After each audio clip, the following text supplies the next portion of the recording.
Մարդուկ ջարդուկը։ Կար չկար, Դրոսելմայեր անունով մի ծերունի կար։ Դրոսելմայերը մի գաղտնիք ուներ։ Երիտասարդ ժամանակ նա թագավորական արքունիքի ամենահմուտ և ճարտար վարպետն էր եղել։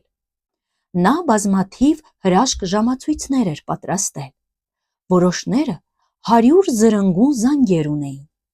մյուսները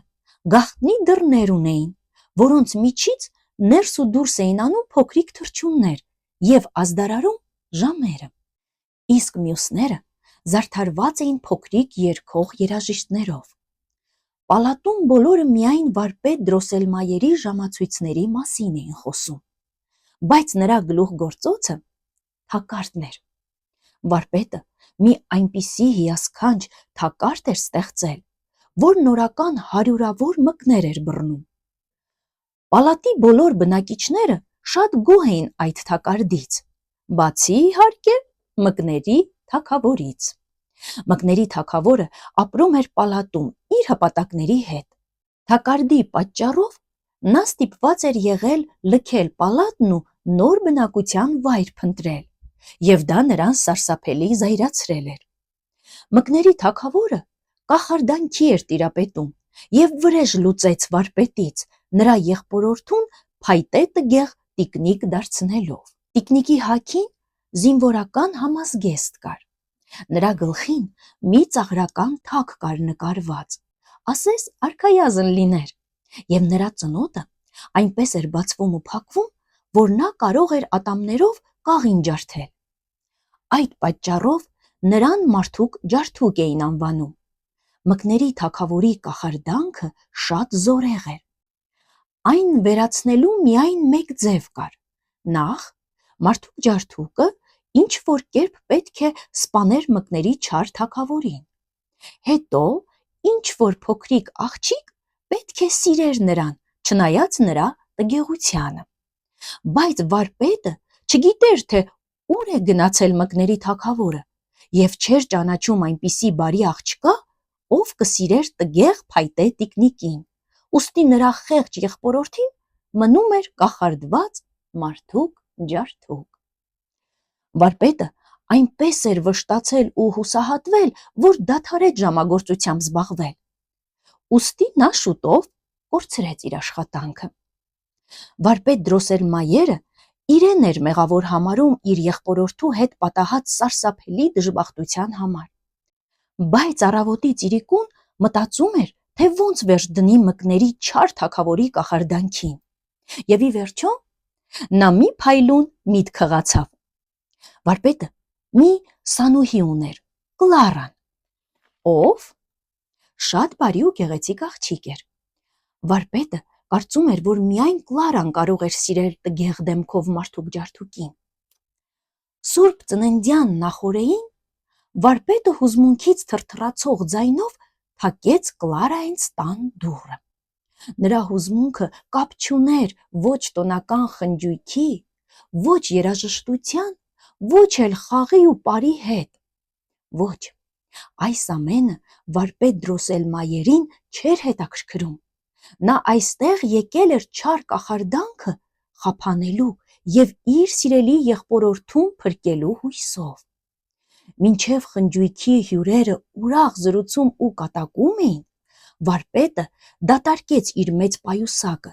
որը լի էր մկների թագավորի սիրած տեսակ քաղցրավենիքներով, և կոնֆետներն ու ընկույզները շարեց տան տարբեր անկյուններում։ Սրանք նրան դուրս կբերեն իր թաքստոցից, որտեղ էլ որ այն լինի, մտածեց վարպետ Դրոսելմայերը։ Շուտով եկավ սուրբ ծննդյան նվերը Կլարային հանձնելու ժամանակը։ Փոքրիկ աղջիկը երջանկությունից փայլող աչքերով արագ բացեց նվերի տուփը, բայց երբ տեսավ տգեղ մարդուկ ջարդուկին, նրա աչքերի փայլը միանգամից մարեց։ Բայց հետո աղջիկը քնքշորեն շոյեց մարդուկ ջարդուկին։ Նա ոչ գեղեցիկ էր, ոչ էլ նույնիսկ նոր, և հենց դրա համար էլ Կլարան սկսեց սիրել նրան։ Նա չէր կարող թույլ տալ, որ մարդուկ ջարդուկը մնա միայնակ, որ նրան ծաղրեն ու չսիրեն, հատկապես Սուրբ Ծննդյան տոներին։ Կլարան գրկեց մարդուկ ջարդուկին ու ամուր սեղմեց կրծքին։ Այս ամենը տեսնելով վարպետը հեռացավ հույսը սրտում։ Երբ խնջույքն ավարտվեց եւ բոլոր հյուրերը գնացին, Կլարան վերցրեց մարդուկ ջարդուկին ու գնաց քնելու։ Նա փայտե տիկնիկին պառկեցրեց անկողնում իր կողքին եւ շշնջաց. Ես սիրում եմ քեզ եւ միշտ կհոգամ քո մասին, դու երբեք մենակ չես լինի։ Այդ գիշեր Կլարան մի շատ տարօրինակ երազ տեսավ։ Իբր մարդուկ ջարդուկը արթնացավ, ժպտաց Կլարային, բռնեց նրա ձեռքը եւ նրան տարավ ցած։ Ներքևում հյուրասենյակից ծվծվոցի ձայներ էր գալիս։ Նայելով շուրջը, Կլարան վախից քարացավ։ Սենյակում ամենուր մկներ էին։ Նրանք իրար հրմշտում ու կծոտում էին վարպետ Դրոսելմայերի թողած քաղցրավենիքի համար։ Բայց ամենասարսափելին գորգի կենտրոնում կանգնած 7 գլխանի հսկա մուկն էր, որը հրճվում էր տեսնելով այդ խառնաշփոթը։ 7 գլխանի մուկը յուրաքանչյուր գլխի վրա մի ոսկե թագ էր կրում, եւ Կլարան հասկացավ, որ նա գարշելի մկների չար թագավորն է։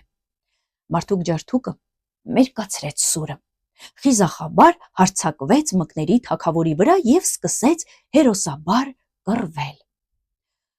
Բայց ուժերը անհավասար էին։ Մկները տեսան կռիվն ու շտապեցին պաշտպանել իրենց թագավորին։ Նրանք հարձակվեցին մարդուկ ջարդուկի վրա ու սկսեցին ամեն կողմից քաշքշել, ճանկռել ու կծոտել նրան։ Տեսնելով իր հաղթանակը, մկների թագավորը փքվեց ու սկսեց բարձր ծիծաղել։ Այդ ժամանակ Կլարան հանեց մաշիկն ու որքան ուժ ուներ, շպրտեց մկների թագավորի վրա։ Դրախկ! Մաշիկը հարվածեց մկների թագավորի 7 սարսափազդու գլուխներից 4-ին։ Նա մի պահ օրորվեց, գնաց հետո առաջ, հետո տապալվեց գետնին ու սատկեց։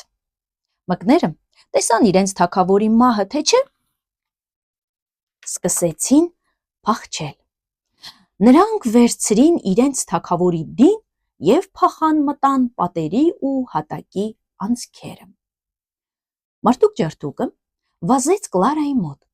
գրկեց ու համբուրեց նրան։ Շնորհակալություն այն ամենի համար, որ արեցիր հանուն ինձ, շշնջաց մարդուկ ջարդուկը, եւ նրա աչքերում արցունքներ հայտնվեցին։ Խնդրում եմ, թույլ տուր վարձահատույց լինել քեզ իմ թագավորություն քաղցրավենիքի աշխարհ տանելով։ Դա Կլարայի տեսած ամենահիասքանչ երազն էր։ Նա երազում զբոսնեց շոկոլադե անտառում, անցավ լիմոնաթե գետը, քաղեց շաքարե ծաղիկներ եւ այցելեց մարդուկ ջարդուկի թխվածքաբլիթե դղյակը։ Այնտեղ այնքան լավ էր, որ առավոտյան Կլարան չէր ցանկանում արթնանալ, որ երազը չավարտվեր։ Նա ամուր գրկեց փայտե տիկնիկին եւ ասաց. Դու իմ կյանքի ամենալավ նվերն ես։ Մարդուկ ջարդուկը Կլարային պատասխանեց պայծառ ժպիտով։ Այդ պահին քաղաքի մյուս ծայրում քնից զարթնեց վարպետը եւ տոնածառի տակ գտավ իր կյանքի ամենալավ նվերը։ Այնտեղ հոգնած, բայց խաղաղ քնած էր, նորից տղա դարձած իր քաջ ու անուշիկ եղբորորդին։ Այսքանը, կհանդիպենք հաջորդ անգամ, իսկ դուք մի մոռացեք լսելուց հետո բաժանորդագրվել մեր ալիքին, կհանդիպենք։